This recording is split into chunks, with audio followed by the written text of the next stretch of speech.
24-hour colds. They're wonderful. Hi, I'm Candid Frank Stanisci. This is CFL Talk. Welcome to the Spanglish World Network on Zingo TV channel 249 and 250. Please remember to download the Zingo TV app at the respective app stores for iOS and Android devices. While you download, make sure you're download the app. Make sure you rate and leave a comment. Both apps are absolutely free. Zingo TV is available on Google, Chromecast, Amazon Fire TV sticks, Roku sticks, and also on all smart TVs 2016 forward. Now, joining me as usual, of course, is David Morassutti of Sportsnet, a writer on their webpage. And I guess you call it your webpage or web channel? Webpage. Yeah. I want to make sure us old folks don't know the terminology real well. Well, I got to say this is very interesting. You know, all year, well, not all year, for a lot of the year, like about once Calgary started going in the, it seemed like they weren't headed in the right direction. I was promoting the idea that Mark Killam could be their head coach. And all Dickinson had to do was get out of the way, move upstairs or something. Well, that never happened.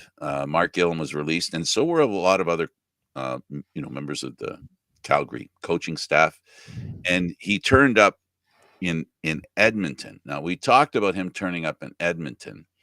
He's a special teams coordinator, but he's done other things as well. He has a long history of coaching. He also is Canadian, something that, we have more of today than we've had, I guess, ever. Canadian head coaches. If you count Dickinson, who's a wannabe Canadian, he changed citizenship.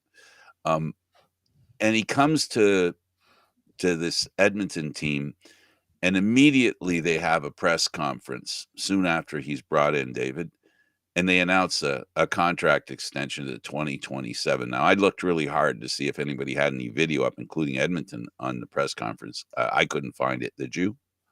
I didn't see anything unless it was on the website, but no, I didn't see anything. I looked on the CFL Elks page. Usually they're pretty good on theirs, and it wasn't there. There was an announcement that there would be a press conference, and that press conference was today. It was called for this morning. It's middle afternoon, late afternoon, and there's nothing out from the press conference. How important is that it isn't out? I mean, is it just another time that we say, well, the CFL sometimes doesn't handle media very well, but we haven't really talked about any specific team. I speak about Edmonton, and I speak in that manner about Edmonton because this is a team that needs to get good news out there. Yeah, I mean, look, they posted the press conference when Mark Killam was introduced. So my guess is like maybe because Trey Ford was already there, maybe they just didn't feel like it was worth doing it. But personally, I think where they went wrong here is that they people crave this stuff. It's not that hard to get a camera set up and put it and make it live. But I guess there's a lot of things behind it, right, that go into it. So maybe they just felt it wasn't something that they wanted to live stream or anything like that, or even I don't know, like when exactly the press conference happened. So maybe it's just they said it was called for this morning. Yeah, so morning their time, so early afternoon. Like there is a way to get a little time. Yeah. Yeah, well, it's unfortunate, but I mean, again, those are sort of the things that kind of go against the CFL in a lot of ways, right? That lack of content, especially for us in Toronto that can't necessarily get to Edmonton for a press conference, right? And I'm kind of, I guess I'm taking it personally. Why couldn't they? I'm just kidding. It's that time of year. Content's really important, and we like to do the show once a week, and we like to talk about things. I would have loved to have seen the body language. Mark is not a body language kind of guy from what, the experience I have with him, the various Grey Cups that Calgary were in, meeting him, and, so maybe that's not advantageous, but I do think it's important for their fan base and for their community that, Edmonton, the organization, keeps pumping home the idea this is a new group of people. Yes, a new coach, but the new coach, if he follows the trending that's been going on with new CFL coaches who have been very successful, who come out of coaching staffs, who haven't coached before as head coaches, and also the relationship that Trey Ford needs, in my opinion. He has not had this past year. The relationship was a little better with management and the people that actually run the team and trot out the lineups, right?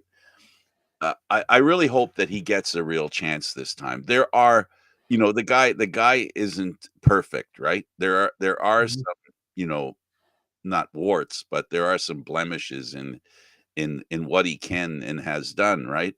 But I don't see a better option anywhere else for Edmonton. So, they should be all in with him and and maybe, I know there's the one thing that we heard is that maybe he doesn't dedicate himself to practicing 100%. He's not a all-out practice guy.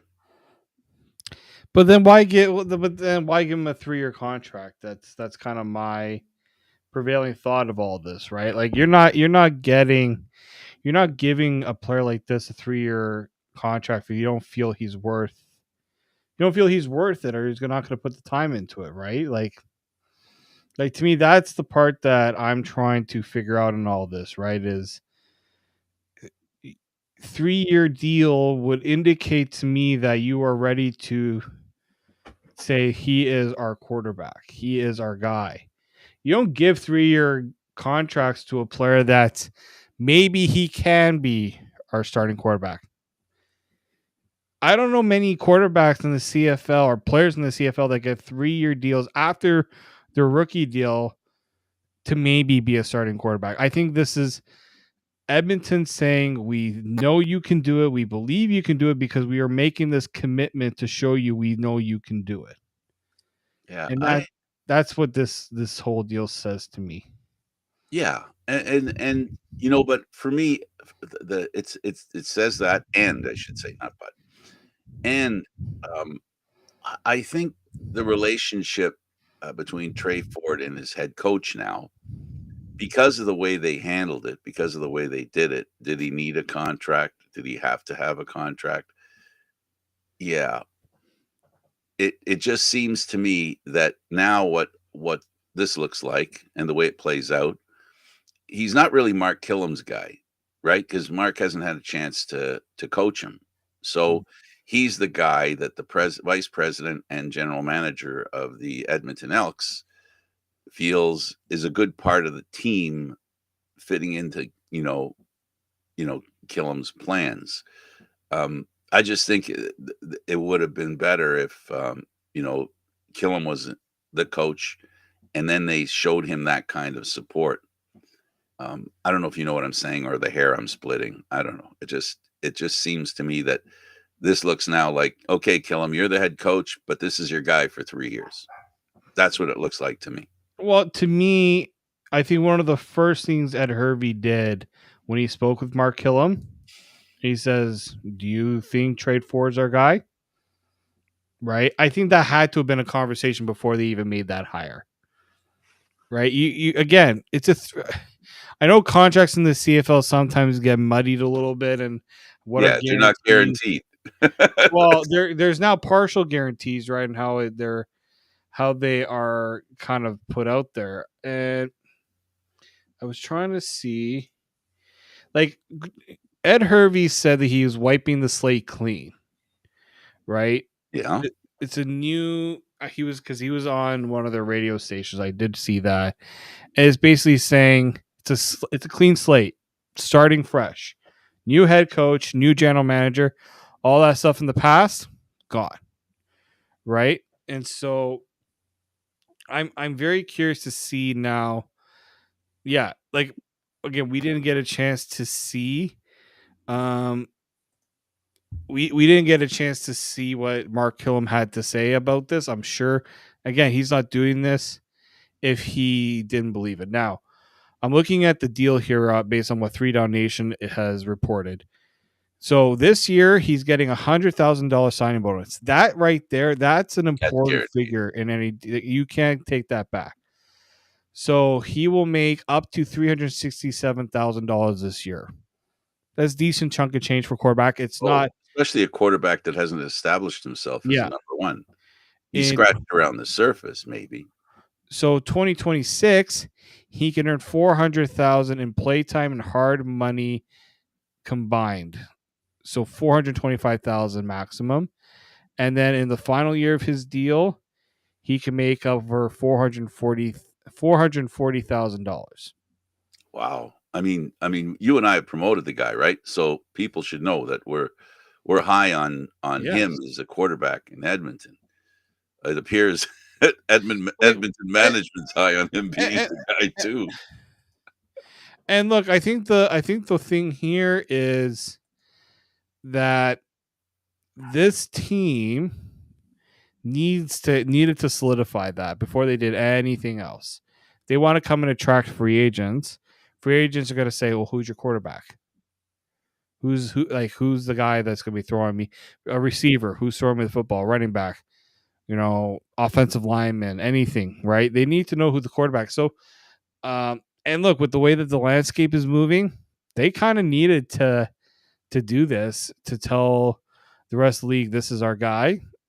Our quarterback room's still not solidified yet. I don't think there's any other quarterback signed, right? With McLeod, I don't think he was. I think his was a 1-year deal. So I'm very curious to see. It sounds like this is his job. Yeah, and it sounds like they don't have much money left over for a guy like McLeod. And I don't think they'd want to pay him McLeod. Like, go get a backup. They need a backup. Now, does that make them? I don't know if it'll work out, but does that make them a player for Nick Arbuckle? Right? A guy who knows he's not going to start, but can be ready to go if needed. Yes, you bring up Arbuckle. The question is, how much is he willing to take to continue playing? Right? That's the question. We don't know. I don't know. I don't know if you know. Is Arbuckle? Is he expecting a certain level of salary? And if that level of salary doesn't work well on a team because of the salary already being paid by the quarterback to the other quarterback, that might cause things to be a little iffy. My question is, in my opinion, is now this press conference. So one thing that it has, there is an attempt by upper management with Edmonton is to stabilize the quarterbacking position. If there's been nothing, if there's been nothing worse, I don't think there's been anything worse with Edmonton than their lack of quarterback stability over the last 4 or 5 years. And I think this is Hervey's attempt to send the message, to tack on what you said about bringing players in, to say, we are stable at quarterback. We have a plan. There is no, we'll see what Trey Ford does. Let's bring McLeod in. Maybe he can be the kind of quarterback he was in Toronto to get his team to the Grey Cup. All those ifs, right? Now what they're saying is, there's a big if. If Trey Ford can meet up, what I think is what Edmonton is selling. They're selling the idea we've got stability now at quarterback. We're not playing this game anymore, a trial and error. We've got our guy. He's it. What do you think? And people like you and I, and I'll speak for myself first, I think they'll be okay. If Trey Ford is given a real chance, I've promoted the idea of having him. I've heard you do it, but I'll let you speak on it. Is he the right guy for Edmonton? I think you said something like he's the best guy for Edmonton, right? And so I agree with you. So I agree with you. Who else is there? McLeod, no. Cody Fajardo? I don't think so. I'm not taking Cody Fajardo over Harris Trey Ford. just re-upped with Trevor Harris is back with Saskatchewan. You missed out. If you really, really, really wanted a quarterback, Vernon Adams would have been the guy, but he's gone. He's right. So to me, he Trey Ford was the best option. And frankly, you look at the quarterbacks in the West: Zach Collaros, Vernon Adams, Nathan Rourke, Trevor Harris, um, And and now yeah, Trey Ford. right. That is a tough division. They couldn't go with a maybe option. They had to go with a guy they believe can compete. Right now, it's up to them now to build around it. Right, and I think that's what this new regime is going to have to do, and they have to do it in a way that's going to help a team like that's doing a whole new slate, right? Clean slate. That Absolutely. takes time, but it's also how much time does this group have, right? How quick, how patient are they willing to be as well? Absolutely. All right. So yeah, let's see what Edmonton does. Hervey has a lot of experience. He was in Edmonton before. He understands the fan base. He doesn't necessarily understand the management team because they've got a new ownership. So that's a little different, but they've decided to come back with him. Well, at least new leadership. So let's talk about Harris and him coming back with the Riders. There wasn't really I didn't hear, yeah, I'm coming back, everything, in the team saying, yeah, he's coming back. This really was um, a signing not coming out of nowhere, but it wasn't coming out of predictability either. That fair? Yeah, I would say in a way that's fair, right? It's like everything kind of was lining up. Like when I was looking at how free agency was looking, as soon as Calgary traded for Vernon Adams, and Montreal made the deal with Davis Alexander, to me it was like this is pretty much everything was lining up in a certain way, right? So like it was almost a guarantee that you were getting you were going to get Trey Ford going to stay with Edmonton because again, where else was he going to go? And maybe in a way that was Edmonton's leverage to get the 3-year deal and to get him at maybe less money than maybe I don't know if he felt I don't know. We don't know how much he was looking for, but you get 3 years over $1 million if everything all you hit all your incentives and stuff. It's kind of hard to pass up if you're a quarterback. Yeah, no, it definitely is. And from Harris's perspective, he's on a team that came very close to making it to the Grey Cup. I mean, the game that they lost to Winnipeg was terrible. It was a terrible loss, one that I don't think really exemplified the ability of the Riders. I think the Riders clearly underperformed in that game in the West Final. They underperformed in that game, and I believe the underperformance wasn't due to Trevor Harris, not really.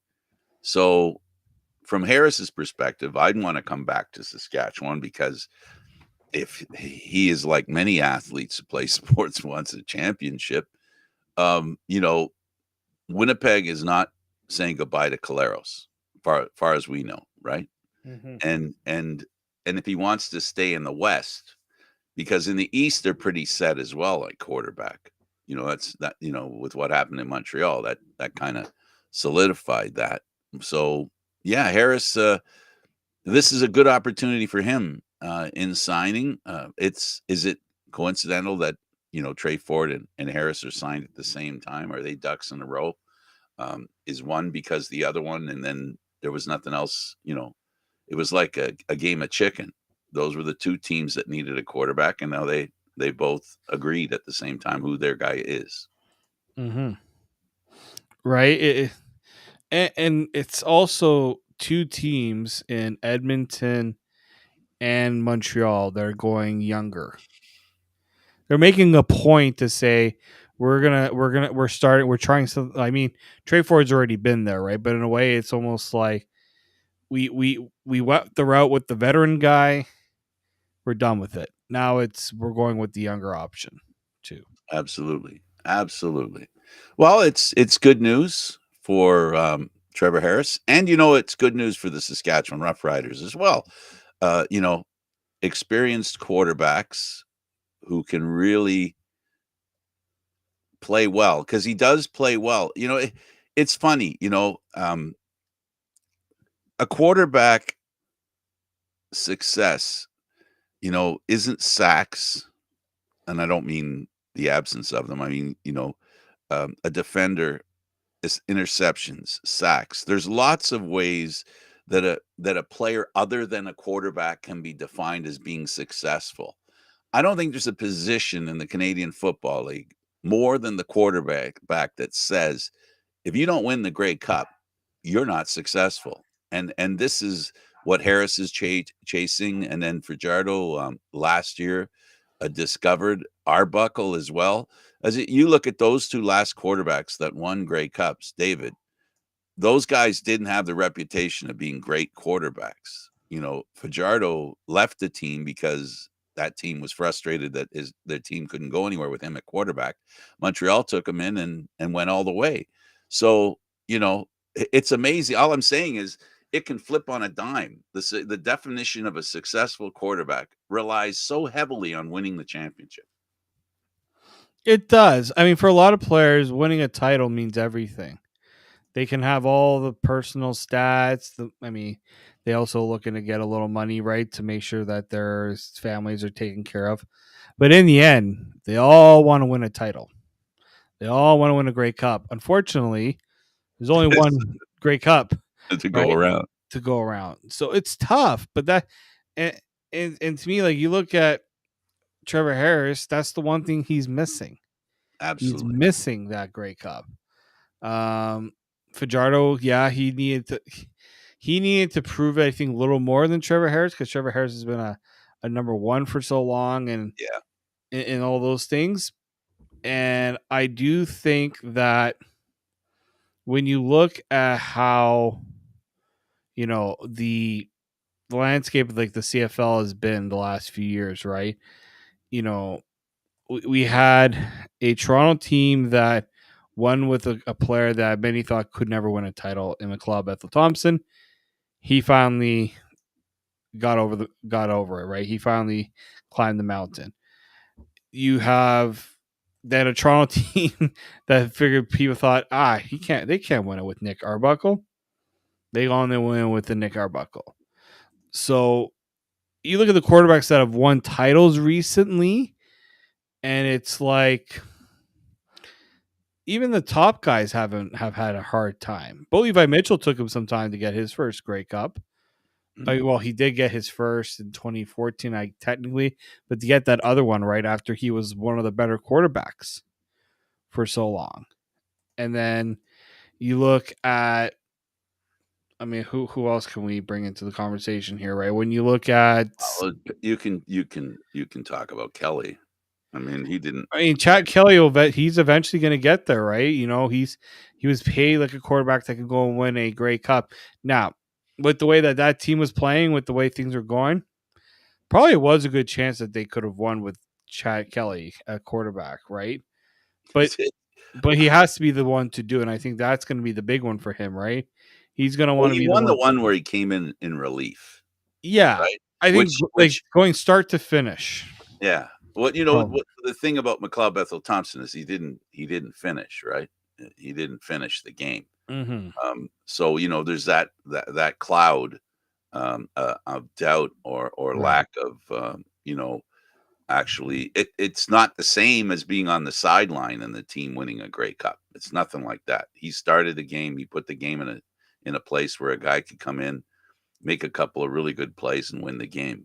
So McLeod Bethel Thompson deserves all the credit in the world for putting, Kelly in a position where he could win a game. Just being you know, and I said back then, and I'll say it forever.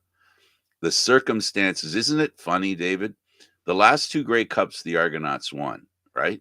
The circumstances led to the victory. Mm-hmm. More than it wasn't just a simple they played better than the other team and won, right? I mean, even though I think we all agree, and when we spoke to Smith that did the play by play, would the Argos have won, if Caleros didn't split his finger? I can say, and we heard Smith say they would have won anyway. But it's still only conjecture. It's not fact, right? So, and the first one they won, their young guy came in and I think befuddled the Winnipeg defense and won the game. In other words, what I'm saying is that Trevor Harris has every right to believe, given a little good luck, if you will, he could be hoisting the cup as well. There's no reason to believe that Harris can't do it, and I don't think there's any reason that to believe that the Riders can't do it. Yeah, I mean they were so close, right? You look at this year. You know what? I'm sure they feel like when they watch what happened to Winnipeg in the Grey Cup, they're almost like that could have been us, right? That could have been us, in that position to try and go head to head with Toronto. I mean, I can't see why they wouldn't feel that way. But I think again the gap. I know Winnipeg has gone there the last 5 years, but it hasn't been resounding.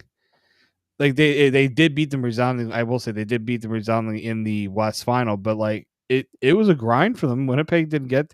There was an opportunity for a team to get there. They it just it's one of those things where, um, again, needing that full team effort. Quarterback's important. Quarterback's very important.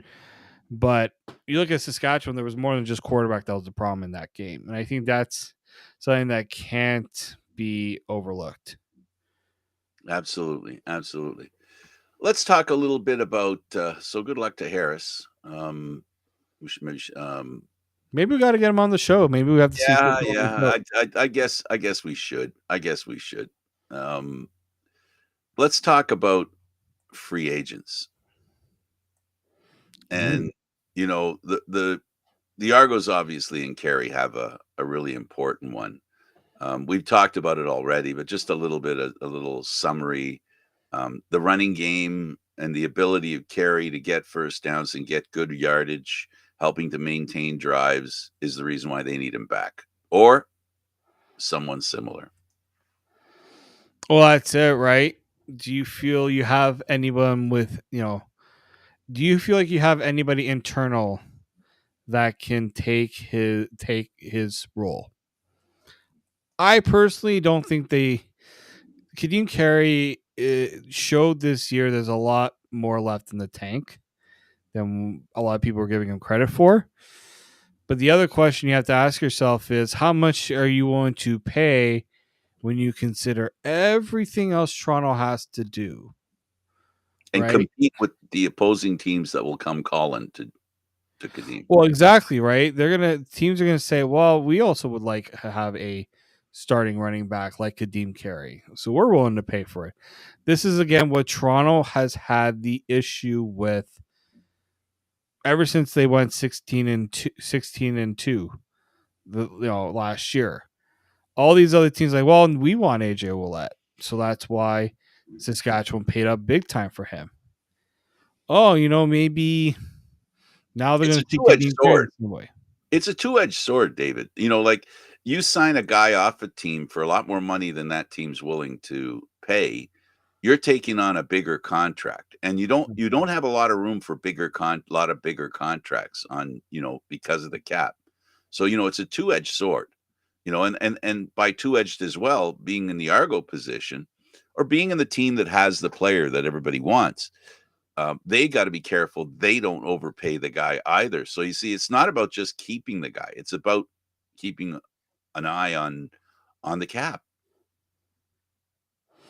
Well, that's it, right? Like it's the cap, but it's also there's a lot of other things this team has to consider. You know, what can they get? Like the big one for me, can they get Win McManus to come back roughly around what he got this time around. Are they going to have to pay more for it? Well, he's the highest paid defender, no? One of, I don't know if he is if like he is for sure the highest paid. He's very close. Oh, there's no doubting he's close. So the hope is that he fit into the budget last year. Can they throw some salt and pepper on his contract, make it a little more spicy? I guess is the question, right? And do they have the room in the cap to do it? Yeah. Or there's another side to this, and for me, David, he fits into this category almost perfectly. The last time the Argos won the Grey Cup, he was injured. He didn't get a chance to play in the big game, which made this year that much more important, I think, to him to win this game. And now then the question comes, how much does he want to be a part of bringing, the band back, keep the band together again for next year?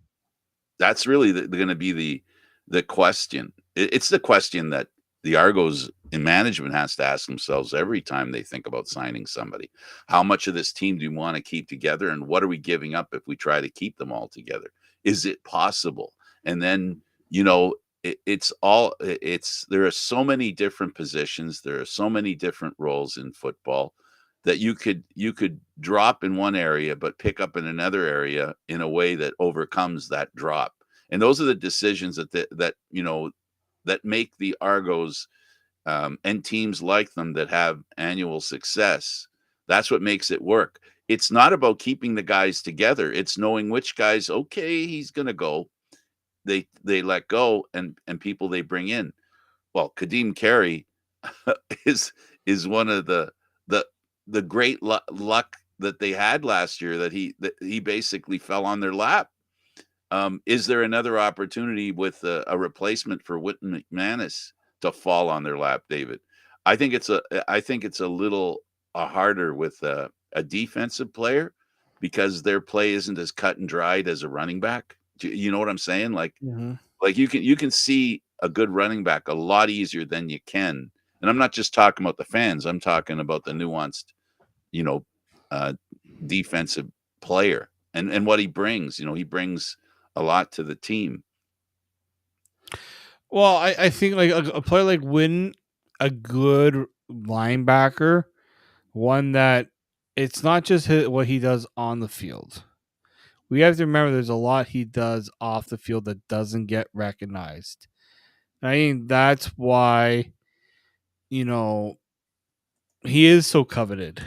And you notice the difference with him in the lineup versus him not in the lineup. Yeah, you're spouting that thing that you and I both believe in. That is, he makes the other players on the team better. He does. That's a quality that just doesn't just happen, right? Well, don't forget they use the word culture a lot in Toronto. Mm-hmm. He is the player that sets the culture, By especially on definition, defense.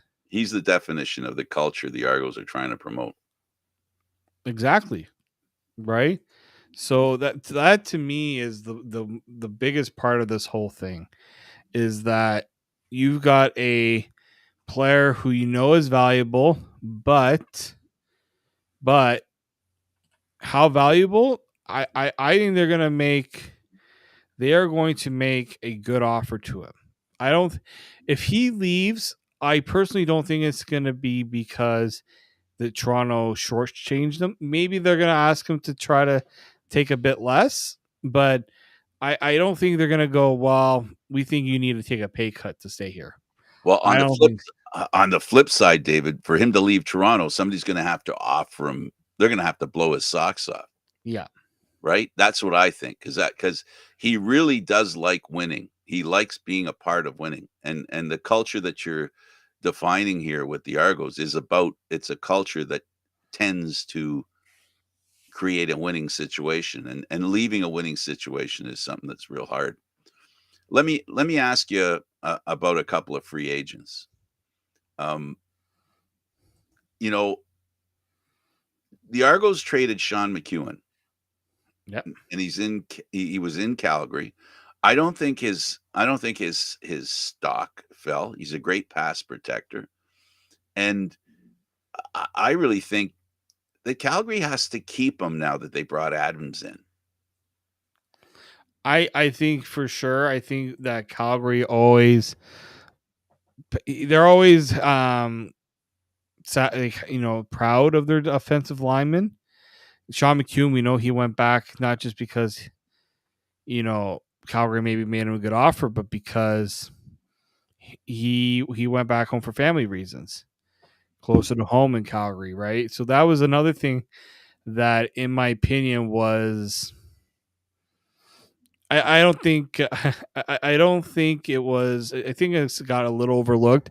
I remember when he left, and I spoke to Pinball about it, and I said, like, was there like, did your offer get beat? He's like, no, this was a case where he wanted to go back home. We made what we thought was a pretty generous offer, but you can't you can't beat when an offer to go back home is on the table. Absolutely. So that's something I think that can't be discounted is when you got a chance to go back home, you're gonna take it. The same could be the same could be said for Mathieu Betts in BC. That Montreal could. He's another key guy who didn't have that great a season this year in comparison to last year or the previous year anyway. So he's a guy that could end up in Montreal and Montreal with they've already got a pretty good defense. I just can't imagine what Betts would do to make that team better. It almost seems he would be redundant going there. Would be the only reason why I'd say they don't bring him in. I think for me, the only way he doesn't get there is if but the thing is, like, he decided I want to take one last crack at the NFL. Like that was a big part of his reasoning for leaving. It didn't work because he was trying to catch himself back up, get back up to speed while everyone's already at that speed.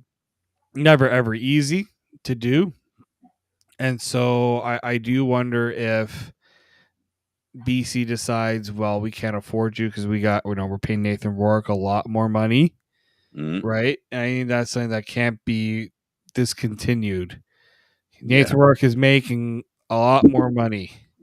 And so they're gonna have to get creative and looking to bring back guys that are now probably looking to make their own money somewhere else too. Another guy, Jalen Philpott, whose brother has had a lot of success in Montreal. They're twins, but they haven't had twin careers thus far. Calgary's in a bit of a I don't know. Does Adams help keep him there, or is Jalen somebody who may turn up somewhere else and know that he can replicate for the most part the success his brother had? I don't think the difference between the two is that much. That those are two different career paths that they've been on. Does he go somewhere else? And you know, again, I'm talking Canadians here that could help Yeah, change fortunes of other teams. he's one of those players for sure. Like, you're Calgary, you definitely want him back, but you're also having to, to balance the fact that it's not easy just to bring everyone back. And look, those players are very coveted. They're very coveted, so you got to think about that as part of your strategy and how much you want to pay for a Canadian, right? You pay like Curly Giddens Jr. was paid a lot, and then he didn't even last his contract in Toronto before they decided we needed to go in a different direction, right? So I mean, those are things that teams are gonna have to consider, right? If we give Absolutely. him the money, we believe he can be a game changer as a Canadian player. And we I don't, but you might. The other thing is, it's about who's the player behind the player they're thinking about signing. There's that. So a lot of these great players, what we've learned in the Canadian Football League with Canadian players, the discussion I'm having with you right now is that there are great Canadian players who aren't on the starting roster who, given an opportunity, prove that they belong. And the hint of that, teams know, and there's a gamble that they make. For example, when Curly Gittins was sent, I mean, a lot of people knew, we knew that the Argos had the depth to do that. But did we know how much depth they had? Because this year they came back even stronger in Canadian receivers. Well, again, it's Every the team has investment. a situation. Yeah, it's the investment you put in that position, right? You can't just you can't be a team that feels like you've brought in players. It's knowing you have the confidence in them to be that type of game changer. I think that's the important thing too when it comes to, like, yeah, Toronto drafted a bunch of Canadian receivers, right? Not just draft them, but draft them quite high, Mhm. right? Kevin Mittal, top 5 pick. Dejon Brissett, first overall pick. I'm pretty sure he was first overall in 2020. Um, David Unger. They went and they signed, right. They they have really made it a point to say we need that good Canadian core. And that's been such a crucial part of what has made them successful. And if you have a Canadian at one end of the lineup, it puts less pressure on the other end of the lineup. And that's why Canadians are so important. It's the counter it's the counterbalance that they create on a team to help create the balance, right? Two guys I'll put together, Adam O'Clair and Royce Mechie, two guys in defenses that play key positions or play their positions in a key way. I know a defensive back doesn't have the same cachet as a linebacker like Adam O'Clair, but this is what Canadian football players are doing. O'Clair is a legitimate star linebacker, and again, that balance of Canadian American or Canadian import comes into play here with that kind of guy if you can bring him in. Mm-hmm. Well, again, it's one of those things where you, teams teams have been better at valuing Canadian talent more so than past years. But at times, I feel like it's still it's an area that gets overlooked in a lot of ways, right? I look back. Winnipeg was the team that was big on it, right? And look what happened right now. Now teams have started to copy it, not even copy it, but have understood the desire to be better in that area. And look at what Hamilton's done. They went and they took one of their guys from that front office to say, okay, that's an area, like if I'm Hamilton, we've struggled drafting impactful players in the draft, right? Maybe this is an area we need to focus on. So what we're going to do, we're going to go and bring in a guy that worked in Winnipeg that can help us in that area. And I think that when you look at what Hamilton's been going through this offseason, that's the part that can't be overlooked. Right? You go and you get a new GM, you lose a GM like at Herbie. So what do? You go and you poach a team that has dominated the CFL since 2019. Yep. And then you have the players that teammates want to have back. There are not many players that can make that kind of demand other than a quarterback. And in Hamilton, David Beard is free to sign with anyone. And Bo Levi Mitchell, I'm sure, is talking to management going, no, I want this guy back because I had a real great offensive season and he's part of the reason why it was so good. Don't let him go. I want to keep him.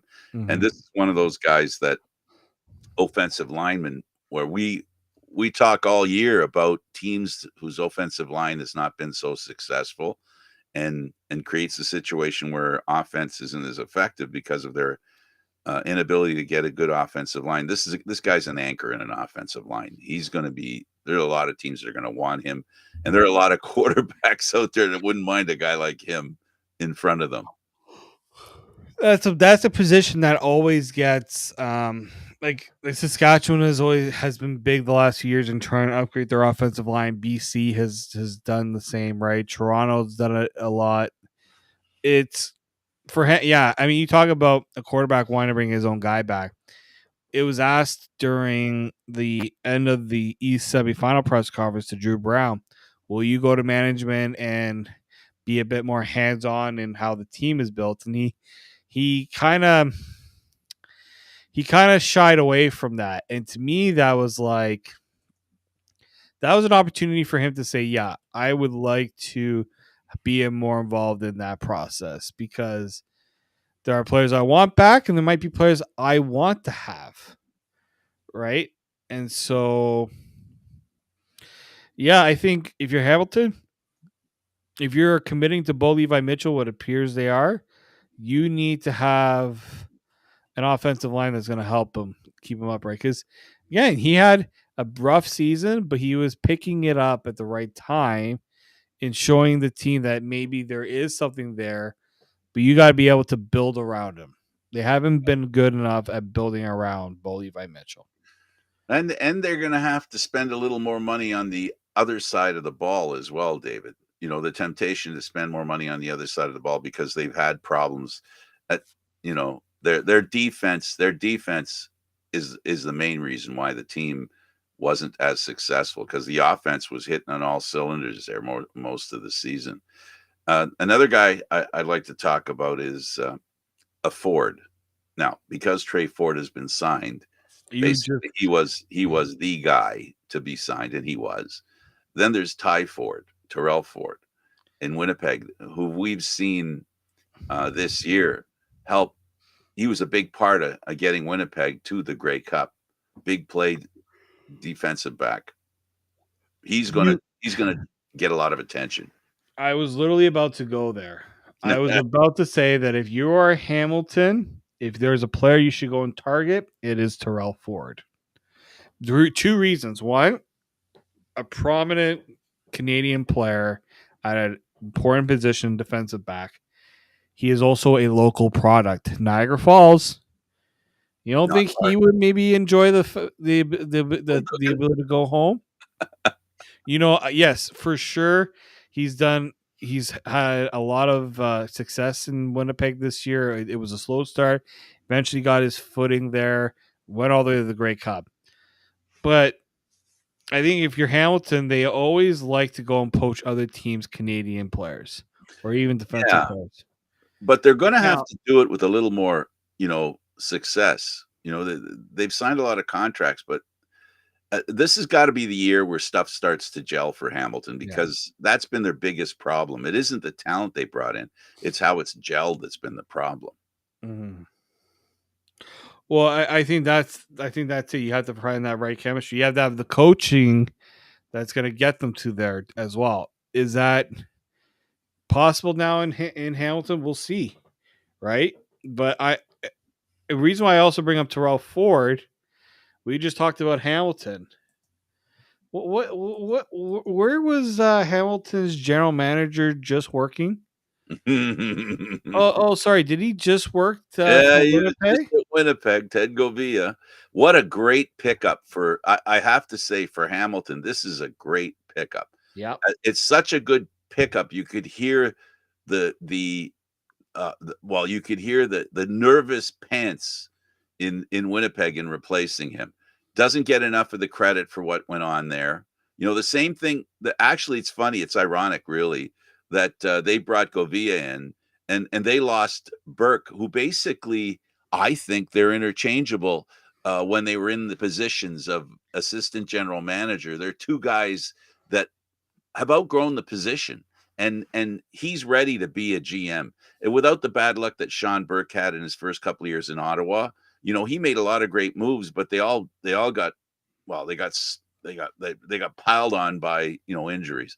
But we'll see what Govia can do in Hamilton, and he's a GM, and he has a relationship with players, and maybe Ty Ford is one of those guys. Yeah, I mean, to me, that's where I think if you're Winnipeg, you're like, oh, we might lose some guys because Ted, Hamilton might have a budget for it, right? Mm-hmm. We'll see. You talk about. I think Hamilton's going to be a team to watch because they've been close, but they haven't gotten there just yet, right? In terms of finding those, getting the right mix. And you talk about getting the right mix, and I think Ted's going to really help Hamilton have a proper vision and what they want all three phases to look like. It's more than just defense too. I also think the special teams is another issue where they have to look at improving that as well. David, I'll say another thing. As a person who's watched Hamilton closely, because I go to a few of their games, even when the Argos aren't playing. And I have to say, the biggest challenge for Hamilton this year with the signing of Govia as their GM, they are the definition of too many cooks spoil the broth. They have so many people involved in that team from a management perspective, including their president, who came from coaching and general manager. There's going to have to be, I think, for Ted Govia to have success, he's going to have to be given the power to show that he can deliver that success. One of the biggest Hamilton problems, in my opinion, is they've always had a lot of really smart people, a lot of smart people in the organization around the players and their development, their being brought in and all that stuff. I think it's time for them, for those tall foreheads they have in Hamilton, to take a back seat and let a guy have one thought and pursue that plan, his single plan, and not have to make it fit into somebody else's plan.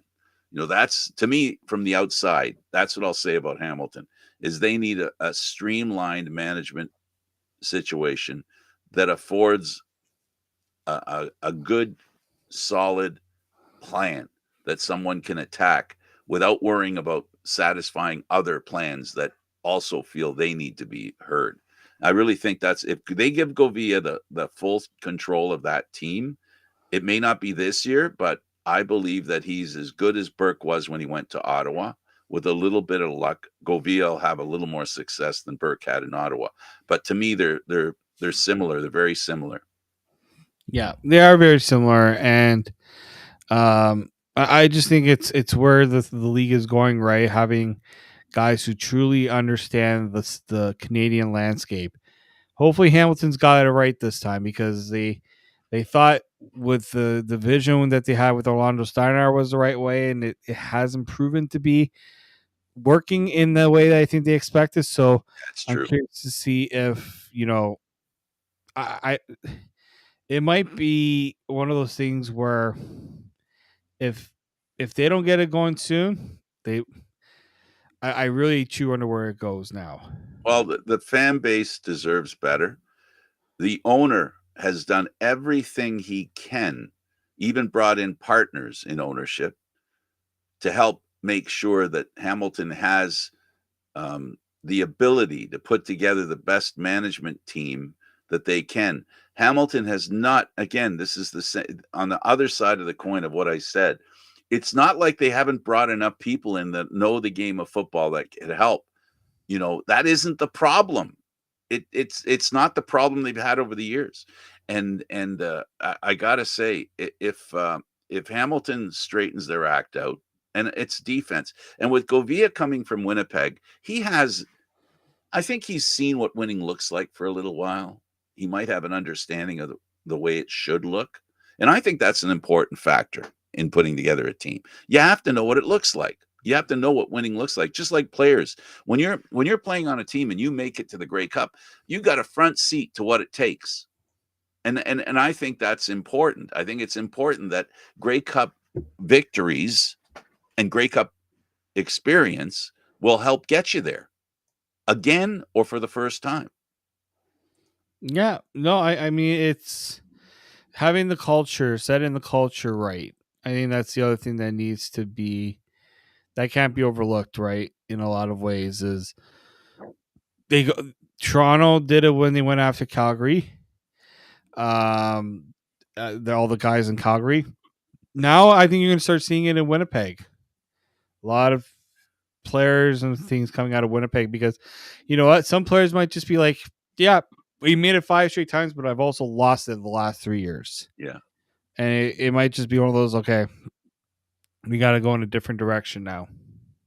I agree with you. And what else? I'll throw a qualifier in there, a little devil's advocacy. It could end up being like what happened with Mace. A lot of people thought, oh boy, half the Argo defense is going to Saskatchewan. Well, it never happened. It didn't happen. So there's that too, right? Doesn't necessarily mean it's going to happen. It's just there's an opportunity there where you have a GM who knows that team so well and knows what winning looks like and how they can be a big part of winning. So yeah, it's going to be fun. It's going to be fun being in Hamilton for Hamilton fans because if and when this team turns things around, David, the Eastern Division of the Canadian Football League, if you don't have a ticket to an Eastern Division game this year, you're going to be missing some pretty exciting football. I really believe this is. I keep saying, and I have to say, recently it's come true. I've said that this is the best East Division we've had in a while, and I can say it again, and I can say it even, having said it after two different teams in the East won consecutive Grey Cups. If that doesn't say the East has improved, what else does? Yeah, no, I think you're right. And they're doing it with good records in the regular season. They're not doing it with sub 500 records too. And it's a great situation to be in, to win against good teams, win against great teams, win against teams you're not supposed to beat. So that's the opportunity for Hamilton. And this is the time of year where everybody has a shot and we can dissect every move that happens. So in Edmonton, to review, they have themselves a starting quarterback, one that they've committed to in a way that they never have. We also know that every team now has a list of free agents that are Canadian to go after to see what they can do. Any other, if you were to review what we talked about today and how to look forward with that information that we've learned today. Yeah, it's been a fun off season so far, and I'm curious to see if we get any surprises. Let's just say. Yeah, and there's always room for them. But the neat thing about the Canadian Football League and the talent that plays in the Canadian Football League, it's amazing how surprised you are when they bring a guy in and he does stuff that you didn't think he could do. Like, not that Kadeem Carey wasn't a great, a great running back, and not that. And I'm sorry we keep talking about the Argos, but that's who I know the best. In all honesty, they have a kick returner they had fall in their lap, and now it's how the Canadian Football League works. There's so much talent out there. Given an opportunity, a lot of players that don't get the opportunity can get a chance to shine. And that's the fun part, as far as I'm concerned, in following the Canadian Football League. Yeah. No, for sure. Well, I guess we can call this one a wrap. Eduardo, Get ready to pull the plug. Thanks to David Morassutti for joining us here on the show and an integral part. I'm Candid Frank Stanisci. Thank you for watching CFL Talk, airing live Mondays at 4 p.m. Eastern Standard Time. The show can also be heard on the Spanglish World Radio Network. For CFL Talk, news, entertainment, and other sports programming we offer, check out SpanglishWorld.ca. Spanglish World, watch it here, read it, download it, live it. Thanks for watching, everybody.